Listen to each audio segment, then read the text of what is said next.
In 1533, a painting appeared in London that left everyone speechless. It was grand, precise, filled with symbols, the work of Hans Holbein the Younger, one of the greatest portraits of his age. At first glance, it seemed simple. Two wealthy men, standing beside a table laden with instruments of science, art, and discovery. But as you step closer, something impossible happens. A strange, distorted shape stretches across the foreground, invisible from the front, but when viewed from a sharp angle, it transforms into a human skull, a perfect, haunting illusion of death. This was not just a trick. It was a message, one that whispered, no matter how powerful, how wise, or how noble you are, death is always watching. The painting was created during one of the most turbulent times in European history, 1533, the age of Reformation, heresy, and war. Kings were defying popes, churches were burning, and the map of the world was being redrawn. The two men in the painting were not random figures. They were ambassadors, Jean de Denneville and Georges de Selve, French diplomats sent to England to negotiate peace between nations divided by faith. Their mission, to prevent a war between Catholic France and Protestant England. But Holbein's painting hints at something darker, that even in diplomacy, in science, in art, humanity cannot escape the shadow of death and the chaos it creates. The painting is filled with objects, scientific tools, celestial globes, musical instruments, books. Each one is a symbol. The lute with a broken string represents discord, the tension between religion and politics. The celestial globe reflects humanity's new obsession with knowledge and exploration. The arithmetic book, order, logic, the human attempt to measure the infinite. And yet, at the feet of these achievements lies the skull, a reminder that all knowledge, all beauty, all power ends the same way. Holbein created not a portrait, but a map of existence, from the heavens above, to the mind in the middle, to death below. The distorted skull is painted using a technique called anamorphosis, an optical illusion that only reveals itself when viewed from the right perspective. In the 16th century, this was more than a visual trick. It was philosophy. It symbolized that truth depends on where you stand, that the world changes depending on your point of view.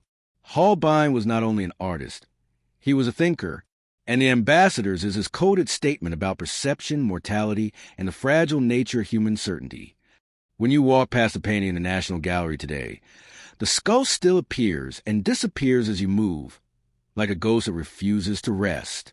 5 centuries later, The Ambassadors remains one of the most haunting riddles in art, a conversation between life and death, faith and doubt, knowledge and nothingness. And perhaps that is why Holbein's masterpiece still feels alive, because it looks back at us and asks, what do you see when you face the truth? Every object in The Ambassador speaks, not in words, but in symbols. Holbein was a master of hidden meanings. At first, the eye is drawn to the beauty of the details, the fabrics, the sheen of metal, the glow of wood. But every element was chosen for a reason. On the upper shelf, instruments of heaven, an armillary sphere, a celestial globe, a quadrant. They represent faith and reason, the human desire to understand the cosmos. On the lower shelf, tools of earth, a lute, arithmetic books, and a terrestrial globe, the harmony of heaven mirrored on earth. But the lute has a broken string. Harmony disrupted, the perfect world of reason and faith fractured. Holbein painted this in a moment when Europe was divided between two truths, the Catholic Church and the Protestant Reformation. Jean de Denneville, the man on the left, was a proud Catholic diplomat. Georges de Selve, the man on the right, was a bishop sympathetic to reform. Their positions, their clothes, their stance, they're not just portraits, they're ideologies. Between them stands a table, the symbol of negotiation. On it, the tools of knowledge, exploration, and order. And yet, the broken string, the fallen compass, the shadow of the skull, peace hangs by a thread. Holbein's genius lies in balance. He paints both sides of the human condition, faith and reason, spirit and science, the upper world of astronomy and heaven, the soul's desire to reach God, the lower world of art and mathematics, the intellect's need to master creation. But the skull unites them both. It is a bridge between heaven and earth, the ultimate equalizer. Holbein tells us that even as we measure the stars, we cannot measure time. Even as we chart the heavens, we cannot escape mortality. And yet, The Ambassadors is not a painting of despair. The skull is a warning, but also a revelation. At the very top of the painting, barely visible behind a green curtain, lies a crucifix, half hidden, almost forgotten. It reminds us that beyond science, politics, and art lies faith, the one thing that transcends death. So, when you stand before this painting and the skull appears, it is not mocking you. It is inviting you to step closer, to look deeper, and to remember what endures when all else fades. When Holbein painted The Ambassadors, he was not a free man. He was a court painter to King Henry VIII of England. Henry's court was dazzling, ruthless, and dangerous. Artists, scholars, and philosophers walked among nobles, but one wrong word could mean exile or death. Holbein painted portraits of power. His brush defined the image of England itself. Henry, his queens, his allies. But behind every royal commission was risk. He served under a king who changed wives, churches, and faiths as easily as clothes. So when Holbein painted The Ambassadors, he was painting not just two diplomats, but the fragile balance of a world that could collapse with one royal whim. Many historians believe The Ambassadors hides more than symbols. It hides dissent. The instruments and books on the table are not random. They represent the triumph of reason and science over blind faith. The skull, on the other hand, reminds us what happens when humanity loses its soul. Some have argued that Holbein encoded a warning, that England's obsession with power and politics would lead it toward death. Others suggest he was secretly criticizing both sides, the Church and the Reformation, for forgetting the spiritual heart of man. Either way, Holbein was playing with fire. A single hidden meaning, if discovered by the wrong person, could have destroyed him. After The Ambassadors, Holbein's career continued for a while.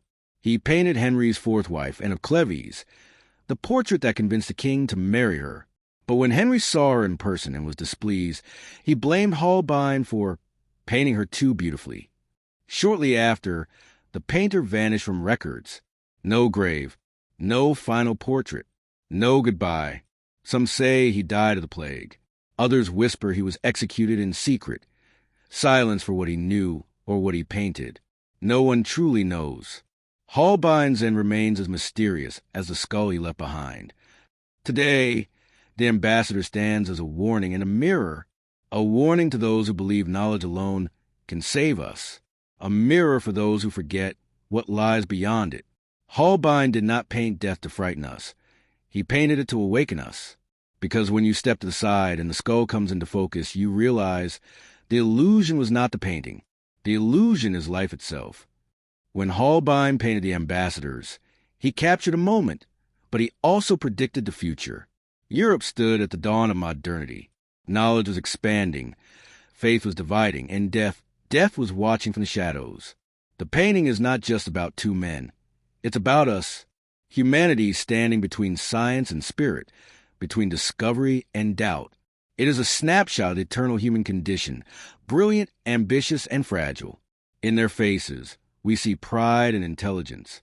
But in the skull, we see the truth they cannot escape, that every empire, every discovery, every moment of glory ends the same way. Anamorphosis, the strange distortion of the skull, is more than an artistic trick. It is philosophy made visible. To see the skull, you must step aside. You must change your perspective. Holbein forces us to move, literally and metaphorically. He reminds us that truth is never seen straight on. You only find it when you abandon your certainty, when you look from the margins. And that may be the deepest secret of this painting, that truth is always hidden in distortion.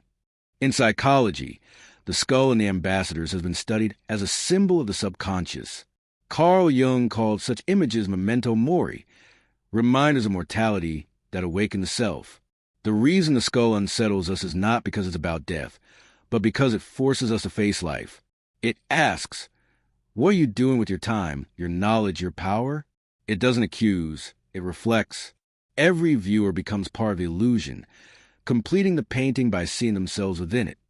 Holbein knew something that every great artist learns. Death gives art its meaning.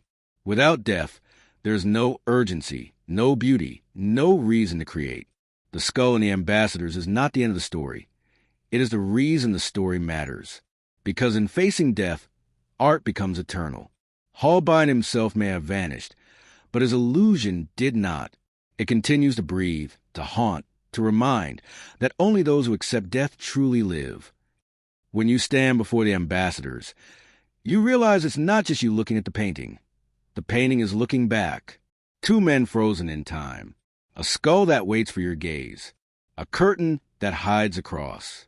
It's a dialogue across centuries between the living and the dead. And perhaps that's the greatest mystery of all.